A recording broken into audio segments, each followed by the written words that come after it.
सर्वांना एक गोष्ट या ठिकाणी माहिती आहे की याच्या पूर्वी महाराष्ट्र राज्य परीक्षा परिषद पुणे यांच्या वतीने महा टीईटी 2024 घेण्यात आली।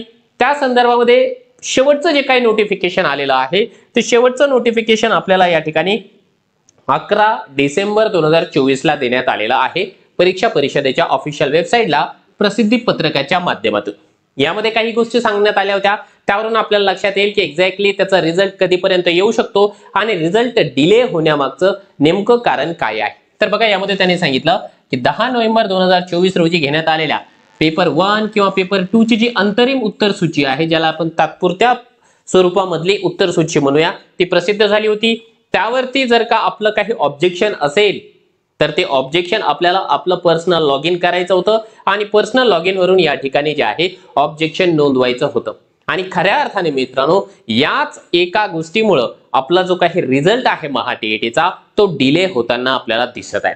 कारण जर आपण एक गोष्ट या ठिकाणी बघितली तर महा टीईटीच्या पेपर 1 असेल किंवा पेपर 2 असेल आणि त्यातल्या त्यात सर्वच माध्यम, Marathi medium, Hindi medium, Urdu medium किंवा इतर जे माध्यम आहे, प्रत्येक माध्यमामध्ये बरेच असे प्रश्न आहेत की ज्याच्यावर आपल्या उमेदवारांनी या ठिकाणी ऑब्जेक्शन घेतलेलं आहे। वेगवेगळी रेफरन्स बुक असेल, टेक्स्ट बुक असेल किंवा इतर जे काही पर्सनल लेखक आहेत त्यांची पुस्तकं असेल, त्याच्या माध्यमातून त्यांनी या ठिकाणी भरभरून ऑब्जेक्शन्स घेतलेले आहेत।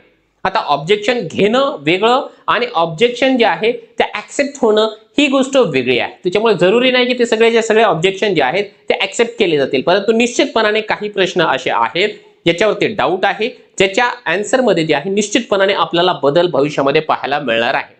त्यामुळे त्यासाठी जे आहे 16 डिसेंबरची ही तारीख देण्यात आली होती आपल्याला ऑब्जेक्शन घेण्याकरिता। आता त्याला देखील बराच कालावधी लोटलेला आहे। मग आता एक न्यूज आहे आपल्याला या ठिकाणी दिसत असल्याप्रमाणे, त्यावरती मला लक्षात येत असेल की टीईटीचा जो फेब्रुवारी मध्ये निकाल लागणार आहे आणि नव्या सरकारच्या निर्णयाची प्रतीक्षा पुढच्या भरतीकरिता असणार आहे। म्हणजे महा टीईटी परीक्षा जी की 10 नोव्हेंबरला झालेली आहे, त्याचा निकाल जर आपल्याला कधी लागणार आहे असं विचारलं तर आपण एक गोष्ट या ठिकाणी निश्चितपणाने सांगू शकतो की फेब्रुवारी महिन्यामध्ये याचा निकाल लागू शकतो। मग आता तुम्ही म्हणाल नोव्हेंबर, डिसेंबर, जानेवारी आणि फेब्रुवारी जवळपास 4 महिन्यांचा कालावधी का बरं लागत आहे?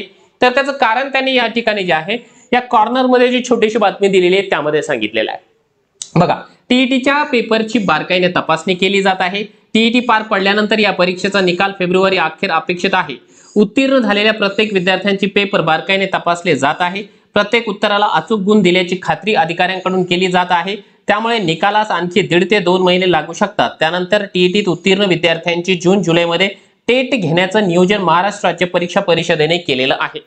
ही जी आहे परीक्षा परिषदेच्या वतीने मिळालेली एक टेंटेटिव्ह माहिती आहे। आता लक्षात घ्या, 2018 ला आणि 2019 ला महा टीईटीच्या परीक्षांमध्ये प्रचंड मोठा घोटाळा झालेला आहे आणि या घोटाळ्यामध्ये जवळपास 9000 उमेदवार अडकलेले आहेत, ज्यांचे जे सर्टिफिकेट्स आहेत ते टोटली फ्रॉड आहे।